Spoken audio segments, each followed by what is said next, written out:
What's up, guys? Matt Brown here with Brett Collson, going to bring you the Week 10 Circa podcast. Going to run through our picks that we're going to put on TheLines.com. Card this week, again, as always, these are the lines you are seeing on the lines that are current right now. And of course, if you want to see the current lines in Jersey and Pennsylvania and Indiana and West Virginia, we've got this handy dandy little toggle thing up here. That said, these are not necessarily the lines we are going to be able to play with in this contest. So we will, on the screen you see right now, these are the lines that are actually provided to us by Circa, that whenever they put these lines out, these are just fixed throughout the rest of the contest. So these are the lines we have to play with if we whenever we put in picks this week. So just if you're looking at this and we're talking about a line that might seem stale to you, that might seem a little bit off, the reason for that is because we have to play the lines that are provided to us. Brett, looking here across the landscape this week, of course, we didn't play the Thursday game, but if you guys did watch the Thursday video, we did pick all of the winners in that one, Raiders over and over on a prop bet as well.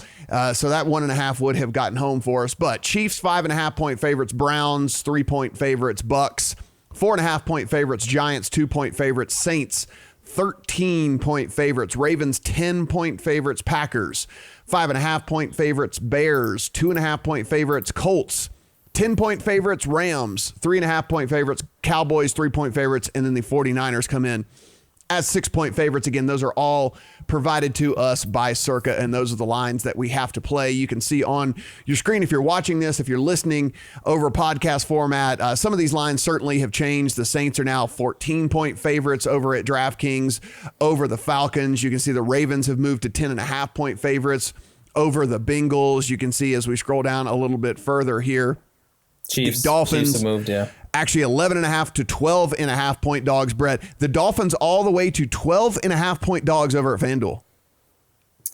Yeah, that's interesting. And it'll make our conversation in a little more interesting.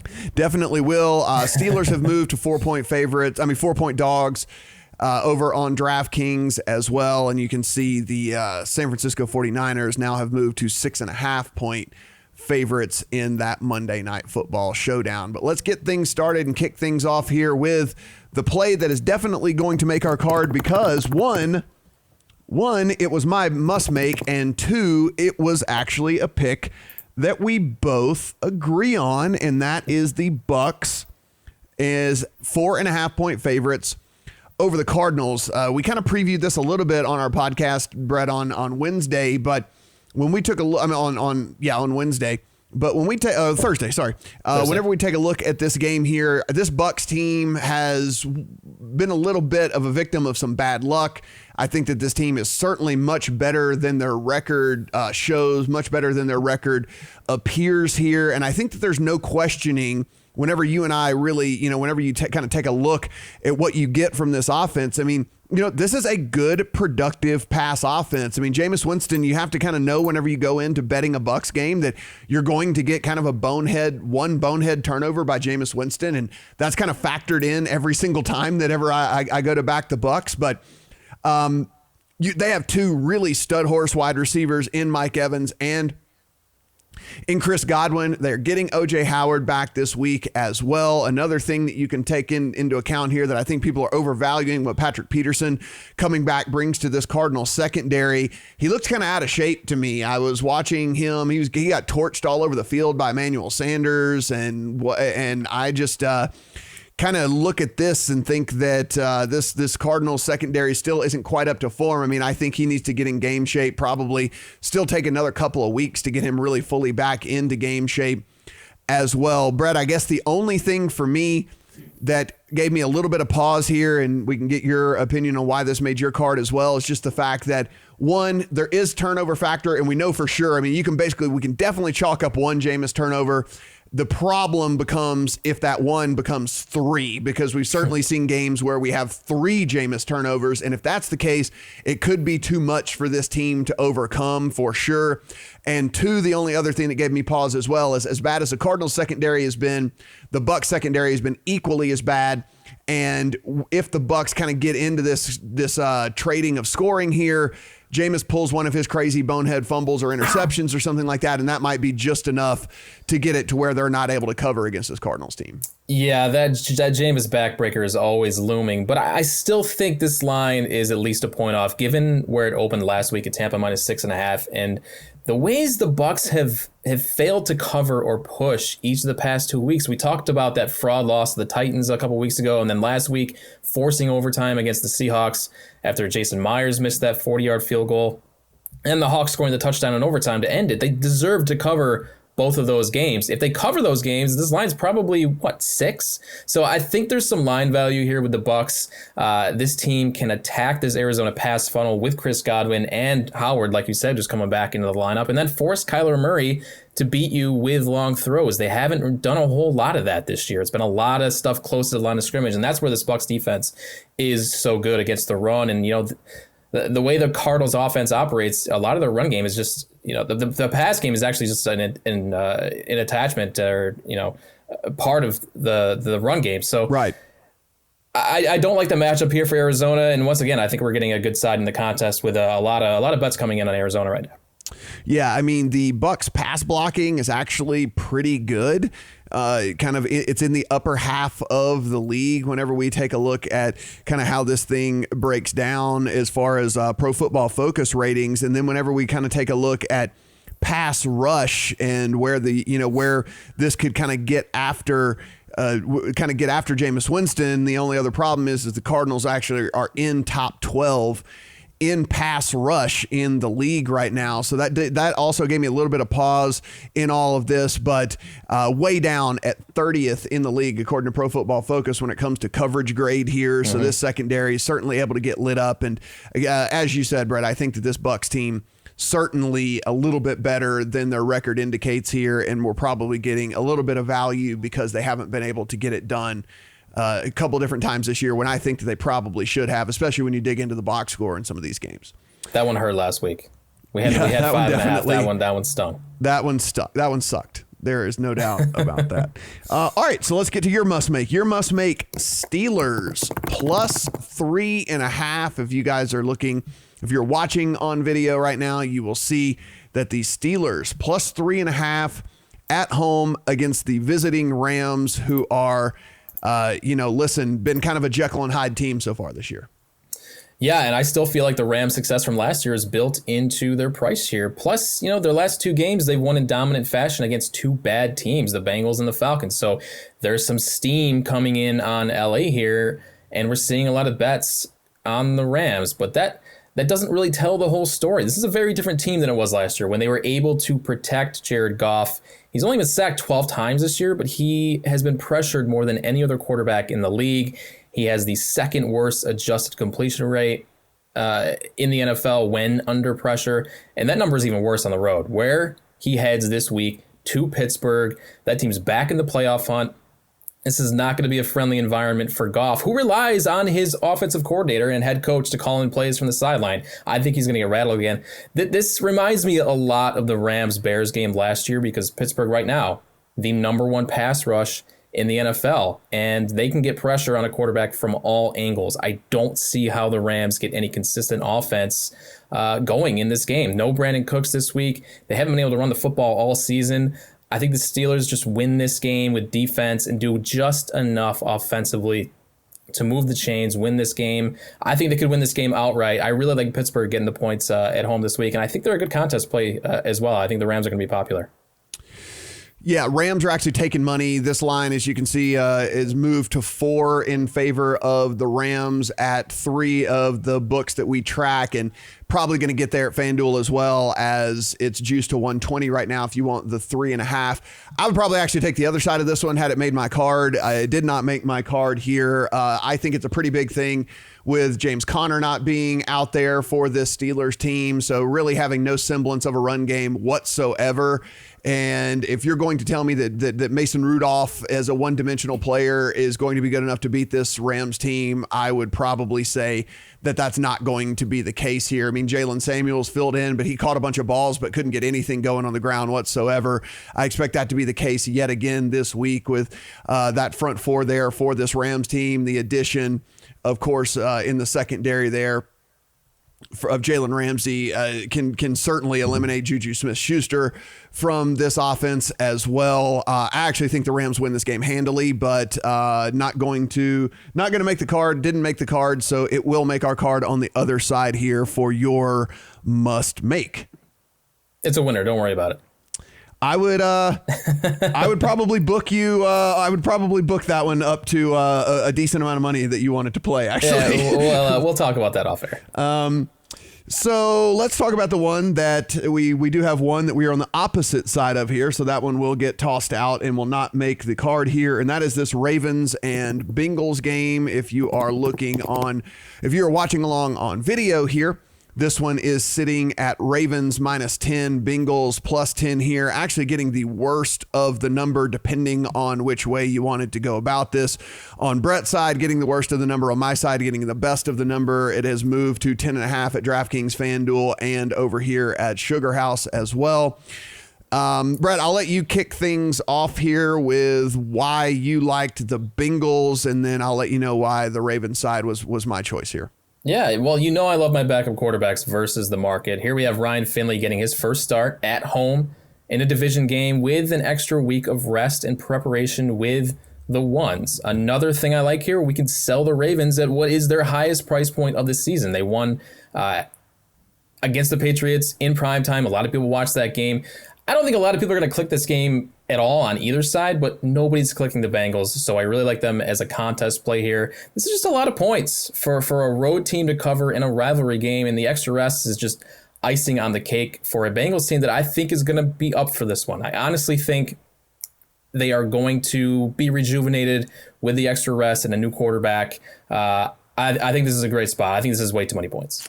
Yeah, I mean, no AJ Green. He doesn't even want to get back on the field for this team. He's cashed out on this team as well. There's no good receivers on this team at all. It's a 4th round rookie that we're talking about here.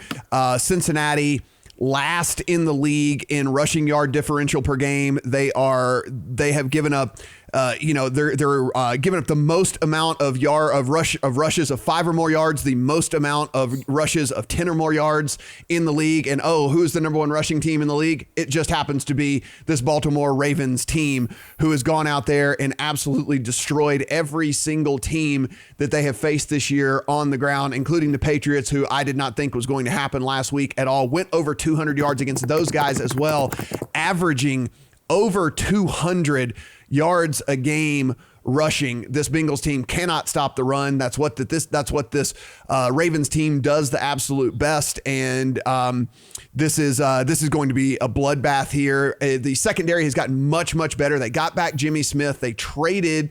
They got back Jimmy Smith. They were able to move Marlon Humphrey over to the slot, so he's now taking care and manning the slot as well. Traded for Marcus Peters, so he's out there as well. So if you kind of look at what this team has done over the last 3 games, which is one after they traded for Peters, and then just last game is when they got Jimmy Smith back. Over the last 3 games, they've allowed, and this includes Tom Brady as quarterback, only 6 yards per pass attempt as well. And if you think that that's going to get any better with Ryan Finley, I think that you're kidding yourself here. So this is going to be a Ravens win. This is actually going to be also another Ravens smash fest as well. Pretty glad that we were on the opposite sides here to get this trash pick of yours thrown out of the contest. I mean, they only beat the Bengals by 6 at home last time they played, so I don't know where you're getting this bloodbath from, but we shall see. Well, I mean, again, we're talking about last time. Things have completely changed here. One, a 4th round rookie quarterback under center, and second, getting back your best defender, and 2, trading for another top defender in the league, and 3, being able to move one of your guys that's better in the one corner that's better in the slot from the outside back into the slot to kind of man that area in the field as well. I mean, it's just a much better overall Ravens team here as we sit heading into week 10 than it was even a few weeks ago. Yeah, traveling on the road. I don't know. I understand what you're saying, certainly, and the Ravens did look great last week, but I think this is a letdown spot and a really good contest play. How many times have the Bengals scored 24 points in a game this year? 0. I'll answer that for you. 0. They're the only team in the league that hasn't reached the 24-point mark in a game so far this year. They're not going to be able to score enough points to keep this game competitive. I don't see any way in the world that they're able to do that. We will trash this, but holy mackerel, can't believe you would go. I mean, why can't you believe that I picked the Broncos last week with Brandon Allen? Why wouldn't I take the Bengals? Well, here? that was also a fraudulent. Listen, you should have learned your lesson that week, because when you go back and shoot, you should not have been results oriented there, and you should have gone back and dug in and realized that was actually probably the wrong side of that bet. When everything all plays out and you kind of dig through and how that game played out, you should have learned your lesson. Is what should have happened. I mean, 7 yards per play. It's pretty good indicator that I was on the right side there. Yeah, I mean, 30 more plays run by the Browns. Won the turnover battle as well. I mean, just complete garbage play calling and decision making. Well, I mean, that's part of it. That's part of my capping. You got Freddie Kitchens in the red zone. I mean, you can't expect to score a lot of points there. Okay, well then you know what? Then let's go right back here to one of your picks, which is the Browns this week. You're talking about how this guy doesn't know how to coach a team, and you're now taking the Browns against your Bills here. Browns -3 is one of the picks on your card. This has a lot more to do with the Bills being a fraud than the Browns being a good football team. This is a great matchup, I think, for Cleveland against one of the worst run defenses in the NFL. We know the Browns. The one thing the Browns can do is run straight with Nick Chubb, and they also get Kareem Hunt back in this game. Huge upgrade over Hilliard on passing downs and whenever Chubb needs a breather. The Bills are as fraud as it gets. And, don't get me wrong. I love my guys, but this team is not worthy of 6 wins. The only two teams they've beaten, or the only teams they played who have a pulse, are the Pats and the Eagles. Lost both those games at home. Now they go on the road in bad weather conditions. And if they fall behind in this game with Josh Allen, I don't know how they are going to stay in this game. You can't just run straight with Frank Gore and Devin Singletary like they have the past few weeks. And, Cleveland now has their starting quarterbacks back with Denzel Ward, Greedy Williams, and now it looks like Demarius Randall is back. I just don't see it. Too much talent on this Browns team for the Bills to overcome, because there are mismatches all over the field. As bad as Freddie Kitchens is calling plays, I just think this is just too obvious for him to screw up, right? Just run the football. Bills 30th against the rush this season. Just take advantage there, and I think the Browns get out of here with a 7 to 10 point win. Yeah, I mean, I don't necessarily hate it. We'll certainly revisit this thing. I mean, there is a 2.5 out there right now at FanDuel. It is juiced, though. That thing is probably going to move to 3, which is where this number is for the contest right now. I definitely do agree with you that the Bills are the most fraudulent team in the league when it comes to just basically straight up looking at their record and where they sit right now. I mean, if you kind of take a look at the teams that they've beaten and then the teams they've lost to, they've beaten the worst of the worst in the NFL. And then the 2 teams with a pulse that they've played so far this year are the 2 losses that are on their schedule. Yeah, they're not a very good football team, and I think they're going to be exposed this week. So let's take a look at one of the plays on my card here. And this is strictly, I think we're just getting a really good number here. Chiefs at 5.5. I jumped on this thing early in the week in a personal play whenever they opened this thing at 3.5. They really wanted to play Patrick Mahomes last week and they just couldn't. He wasn't quite there. So the announcement that came through earlier this morning on a Friday that he was going to start was no surprise to me whatsoever. This thing instantly moves. You can see it was even built into this line here that they thought that he was going to play, despite the fact that it was kind of 3.5s and 4s that were sitting out there. As we look right now on your screen, if you're watching on video, already at DraftKings, this thing has already moved all the way to 6.5. Would not surprise me to see this thing go ahead and get to 7, maybe even through the 7, depending on how excited people get about Patrick Mahomes being back in the lineup here for this Chiefs team. I don't think you can understate how important this guy is to this offense, to a singular offense here. I mean, I understand that Matt Moore came in and definitely played admirably here, but you're talking about a team in the Chiefs here, 6.6 yards per play as opposed to 5.2 on the Titan side of the ball here. You're looking at a team on third down conversions for this Titans team, only converting 33% of their third downs so far this season. Do you think that is going to be enough to keep up with this Chiefs team with Patrick Mahomes under center? You better be able to convert more than 1 out of every 3 of your third downs. You better stay on the field and keep them on the sidelines. This offense if you're going to be able to do that. One of the other things that we've seen in years past with this Titans defense was kind of that bend but don't break. But this Titans defense is not good anymore, and I don't know what happened along the way. I don't know if they're running a different scheme than they were running, but it has been really, really average, mediocre, even bad as of late for this Titans team here. We're getting a full point of value, and like I said, maybe even more depending on how excited people get about Patrick Mahomes being back in the lineup here for this. So for me, Chiefs here, I just feel like we're getting the better of the number, the much, much better team, far superior team here. And, again, another team that had to give up on one mediocre quarterback to go to another mediocre quarterback. There's no real playmakers on this Titans offense whatsoever, and certainly none that they're able to get any production from on a consistent basis through the wide receiver position here. I expect Derrick Henry will have a little bit of success on the ground, but this Chiefs defense has actually started to play better over the last 3 weeks as well. Getting Jones back on that defensive line was a real big boost to the Chiefs as well. So Chiefs minus 5.5 was on my card here, Brett.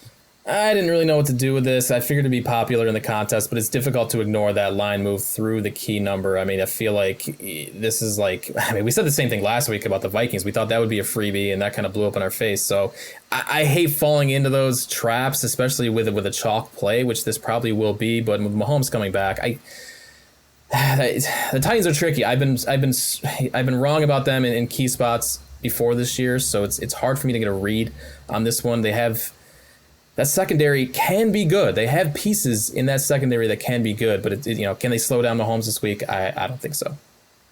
So let's take a look here at your last play that made your card here. 49ers minus 6 as they travel on the road. As they are home against this Seattle Seahawks team. This line now moved to 6.5, so you're on the right side of the movement here. Yeah, I think this is, we talked about the Bills being a fraud team. I think the Seahawks are right underneath them. They've relied on too many improbable Russell Wilson plays to keep them in games so far this year. At some point, that is going to stop, and I can see it ending right here against the league's best pass defense. The Niners have a dominant formula for success. They grind their way out to a lead by winning in the trenches and then forcing teams to beat them through the air, and that's where they are at their best. I think this line should be 7. I'm a little concerned about the George Kittle injury. He hasn't practiced yet this week. But so that was actually going to be my question to you here, and I think that's something we probably shouldn't gloss over, is how important George Kittle is to this offense here. And as you mentioned, we're sitting here as we taped this on Friday, did not practice again on Friday.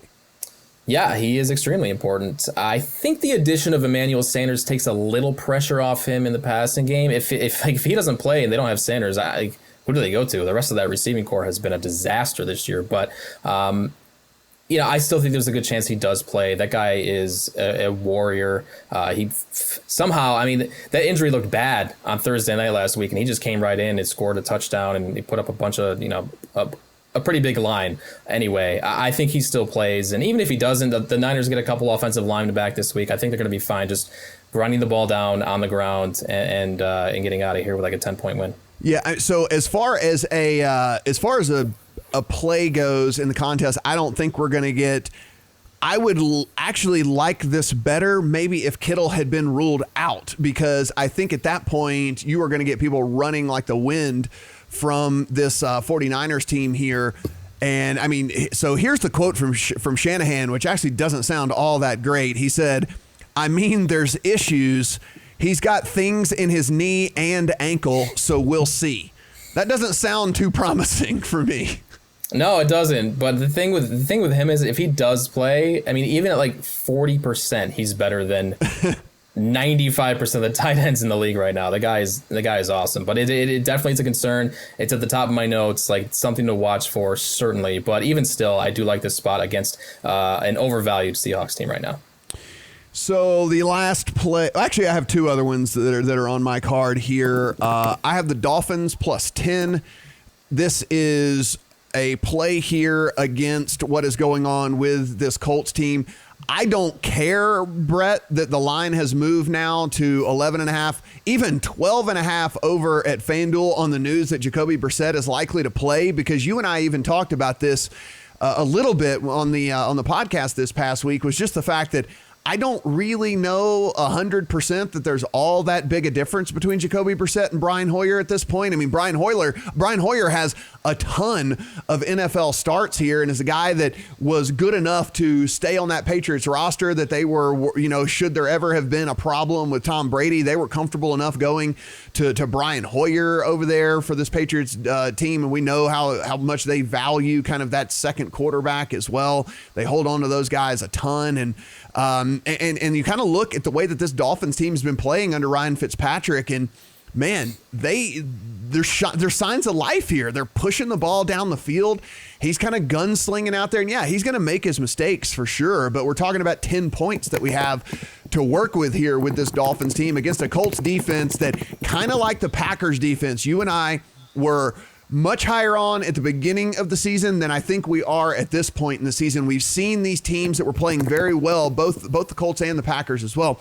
I think this is applicable to them if you're looking to play that game in some way, shape, or form. But that were really good kind of that first month of the season and have steady deteriorated over the course of the rest of the weeks of the season here as we enter week 10, nowhere near as productive as they were towards the beginning of the season. So for me, I think that this is, maybe it's a contrarian play. I don't know. Maybe there will be people who are backing the Dolphins this week in this contest anyway, with thinking maybe along the same lines I was, that they don't really care all that much that Brissett's probably going to be under center there for this Colts team. But I mean, look, Preston Williams going down to the IR is certainly a little bit concerning here, but weirdly enough, the Dolphins have some pretty decent depth as far as receivers that have played a lot in the league. They have Allen Hurns, they have Albert Wilson, and then of course they still have Devontae Parker.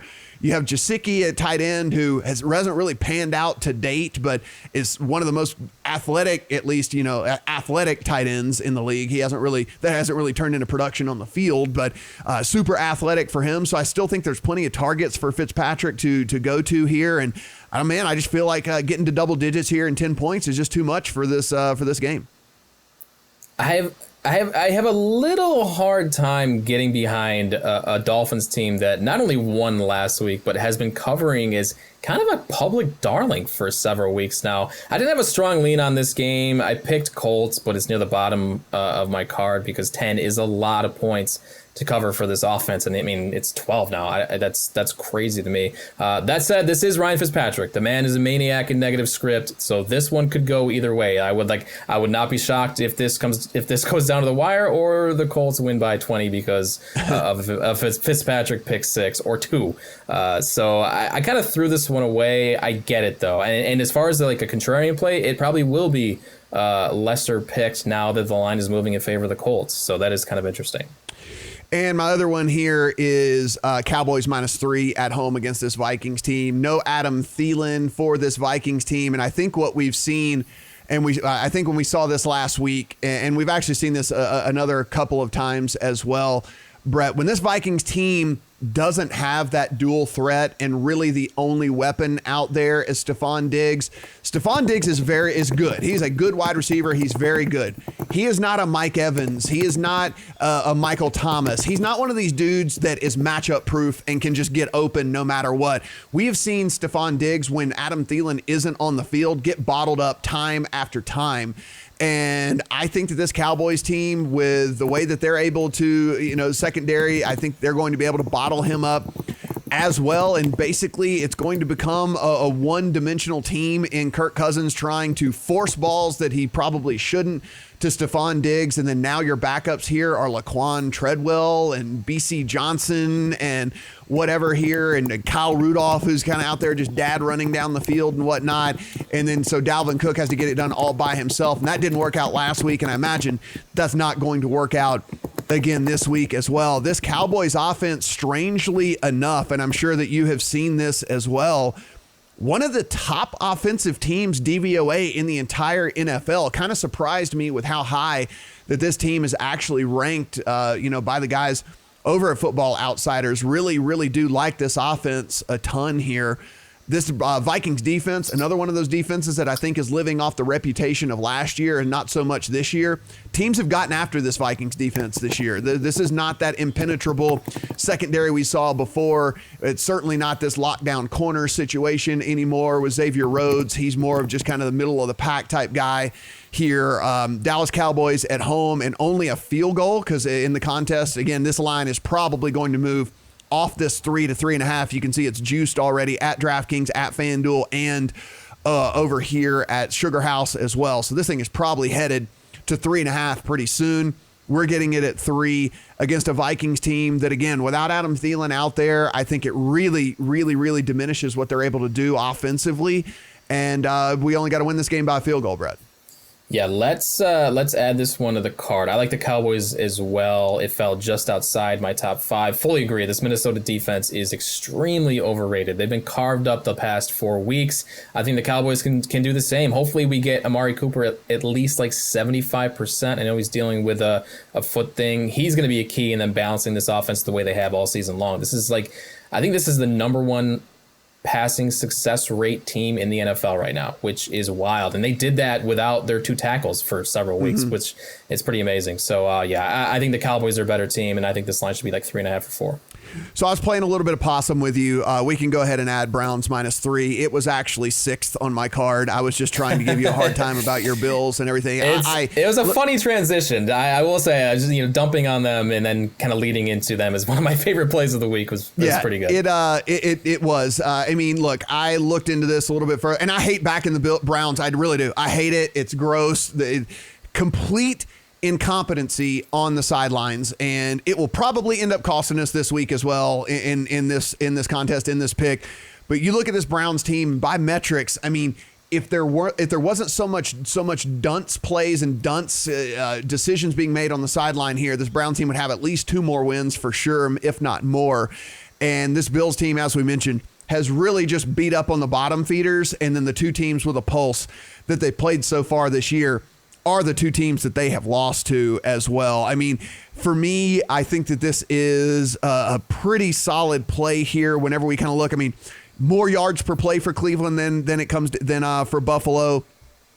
The Cleveland Browns actually pretty decent when it comes to, actually pretty decent on the defensive side of the ball. All things considered, certainly not a defense that has been playing up to what we kind of thought maybe they could be. But again, they also spent the majority of this season without their 2 top starting corners as well. So both of those guys kind of rounding back into form, getting back into the swing of things as well. And basically just as you mentioned here, I mean, this Bills team, I think, has been getting by a little bit on smoke and mirrors. So Browns -3, I'm perfectly fine with here on making the card. And like you said, I think that this could be maybe kind of a get right spot here for this Browns team that has just really and truly kind of shat the bed multiple times so far this season and robbed themselves of wins.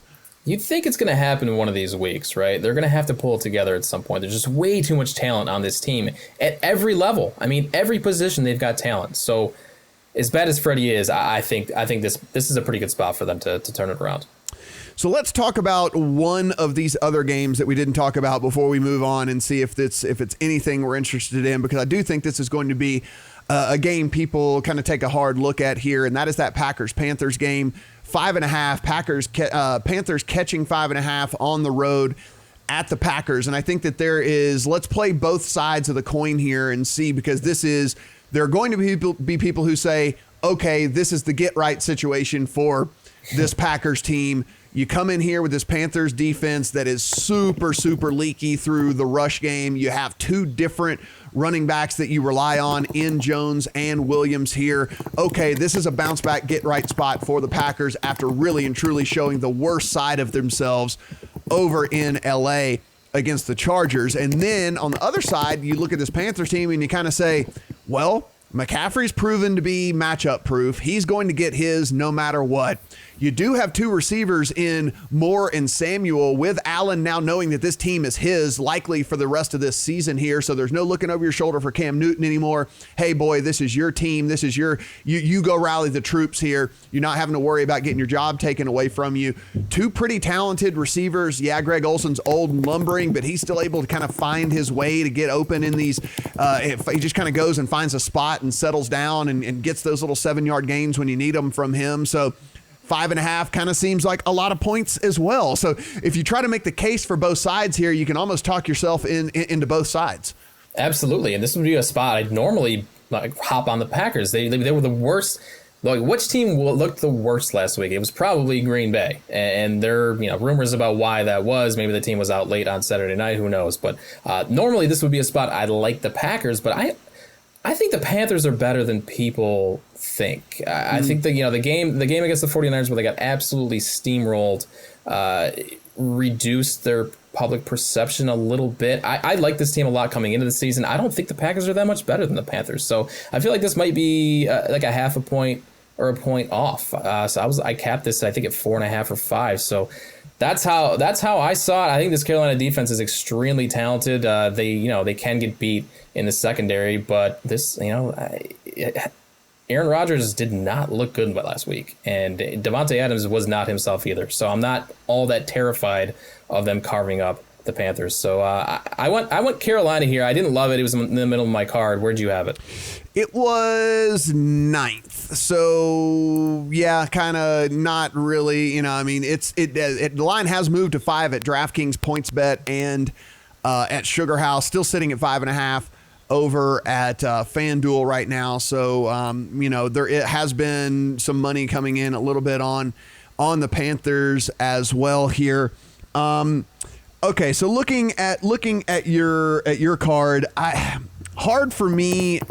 I know with this, I don't know. I just value so incredibly much what George Kittle brings to this 49ers offense, because you just don't have those type of dynamic playmakers just kind of come along very often. And especially when you look at how much Jimmy G relies on him through the air. I do know Emmanuel Sanders now is there and at least gives them a secondary option here. I don't know. I just have a tough time with the Kittle situation being up in the air and us having to make a play on this before the official news comes down. I guess I just wouldn't feel real comfortable going there. Yep, that's fair. Kittle is he's their best player, so I don't blame you for being hesitant there. What else do we have here? So you didn't like Dolphins plus 10 at all, so we can get rid of that. Yeah. Where do we sit on the Chiefs 5.5 here? I mean, I understand the whole, chalk situation and whatnot, but it's free points. I totally get that.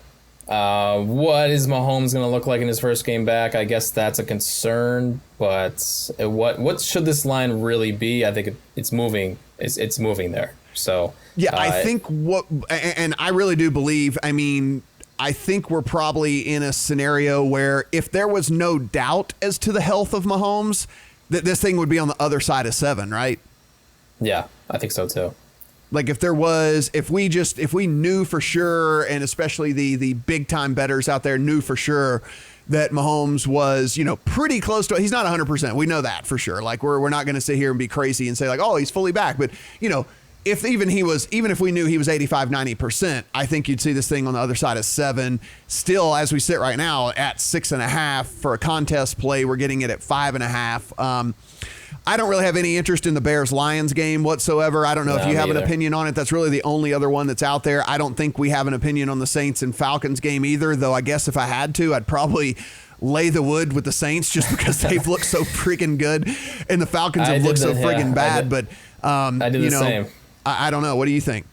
I did the same, but that one's near the bottom of my card because both teams coming off a bye. I don't see any reason to even bother with that one. I would say Chiefs. We've got some contrarian plays around them, so I don't mind eating some chalk this week. I think that's probably the safest way to go. All right. So let's do it to it. We had an all dog card. Now we're going to go to a semi all favorite card here. Bucs 4.5. I think we're going to be kind of, I'm not going to say alone on that, but I think that the Cardinals as 4.5 point dogs are going to be a pretty pretty popular play here. I think people are enamored, and as they should be. This team has gotten much, much better over the course of the season, and certainly with Kyler Murray and all of these young receivers and whatnot, and now this plethora of talent at running back, and I get all of that, but I do believe that the Bucs are being undervalued here. So at the Bucs as a favorite of 4.5, I think is going to be a pretty good play for us here, especially if it comes through. Steelers at 3.5, probably likely to be on the other side of that for than a lot of the people. I think under 4, Rams 3.5 for Rams at 3.5, certainly going to be a pretty popular play as well. Yeah. Cowboys at 3 here, Browns at 3. I think people are going to be very hesitant about backing the Browns. I mean, it's just they've burned so many people so many times this year.